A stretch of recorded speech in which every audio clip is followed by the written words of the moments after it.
আমরা যখন রেস্টুরেন্টে যেয়ে থাকি বা ধাবাতে যেয়ে থাকি, সব থেকে বেশি যেটা অর্ডার হয় সেটা হলো শাহী পনির। আপনারা সহজে বাড়িতে কিভাবে শাহী পনির বানিয়ে নেবেন একদম রেস্টুরেন্ট স্টাইলে, সেই স্বাদটাই পাবেন, সেটাই আজকে আপনাদের সাথে শেয়ার করব। আর খুব ঝটজলদি কিন্তু এটা হয়ে যাবে।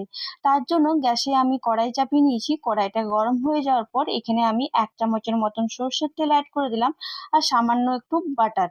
তার সাথে 4-5টা গোলমরিচ, 2-3টে লবঙ্গ, 1 চামচ গোটা জিরে, আর তার সাথে 2টো এলাচ, একটা তেজপাতা, তার সাথে দারচিনি, 2টো এখানে দাগি লাল মির্চি নিয়েছি, এটা খুব একটা ঝাল হয় না। তার সাথে 4-5টা কাজু, রসুন আর আদা অ্যাড করে দেওয়ার পর এখানে আমি কুচিয়ে রেখেছিলাম পেঁয়াজটা, সে পেঁয়াজটা এখানে অ্যাড করে দিলাম আর তার সাথে টমেটো। এসব অ্যাড করে দেওয়ার পর আবার লো টু হাই মিডিয়াম করে আমাদেরকে খুব ভালো করে ভেজে নিতে হবে, যাতে পেঁয়াজটা আর টমেটোটা একটু নরম হয়ে যায় আর সবকিছু যাতে খুব ভালো করে ভাজা হয়ে যায়।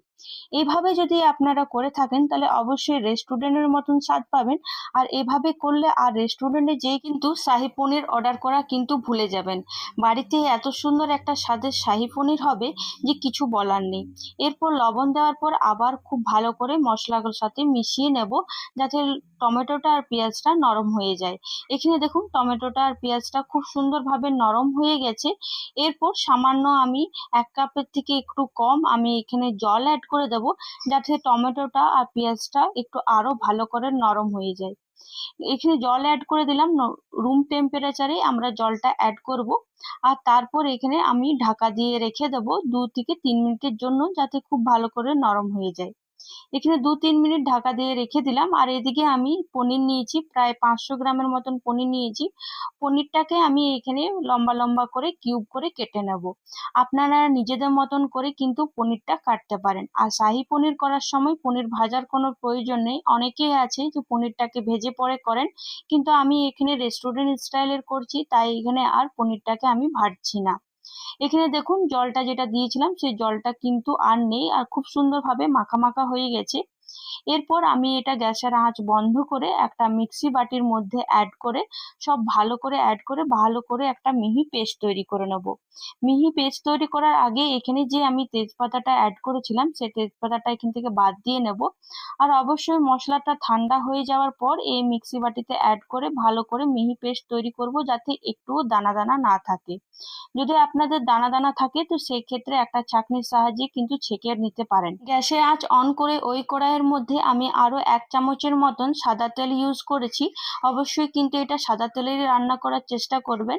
এরপর সামান্য উপর থেকে বাটার অ্যাড করে দিলাম, আর কালারের জন্য হলুদ গুঁড়ো আর Kashmiri red chilli powder add করে যে পেস্টটা আমরা তৈরি করে রেখেছিলাম সেই পেস্টটা এখানে অ্যাড করে দিলাম। আর মিক্সি বাটিতে একটু সামান্য জল দিয়ে ওই জলটাও এখানে অ্যাড করে লো টু হাই মিডিয়াম করে ভালো করে আমাদেরকে মশলাটাকে নাড়াচাড়া করে নিতে হবে।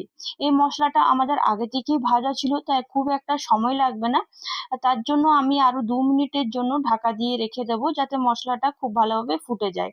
দেখুন এখানে 2 মিনিট পর মশলাটা খুব সুন্দরভাবে ফুটে গেছে। এরপর আমি এক এক করে সব পনিরগুলো অ্যাড করে দিলাম, আর তার সাথে ওপর থেকে একটু ধনেপাতা কুচি অ্যাড করে দিলাম আর সামান্য একটু গরম মশলা অ্যাড করলাম।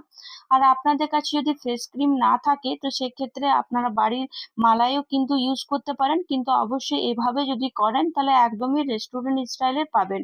চেষ্টা করবেন একটু ক্রিমটা দেওয়ার, তাহলে দেখবেন একদম রেস্টুরেন্টের স্বাদটাই কিন্তু বাড়িতে পাচ্ছেন। এরপর পনিরটা মশলাটা খুব ভালো করে মিশিয়ে নিলে কিন্তু আমাদের এটা রেসিপিটা তৈরি হয়ে যাবে। আর এখানে যেহেতু গরম মশলা দিয়েছি তাই আর 1-2 সেকেন্ড ভালো করে ফুটিয়ে নেব, আর একদম পরিবেশন করার জন্য রেডি। এটা আপনারা পরোটা, লাচ্ছা পরোটা বা নান সাথেও কিন্তু এটা খেতে পারেন, দুর্দান্ত টেস্ট আসে। বাড়িতে অবশ্যই একবার করে দেখুন।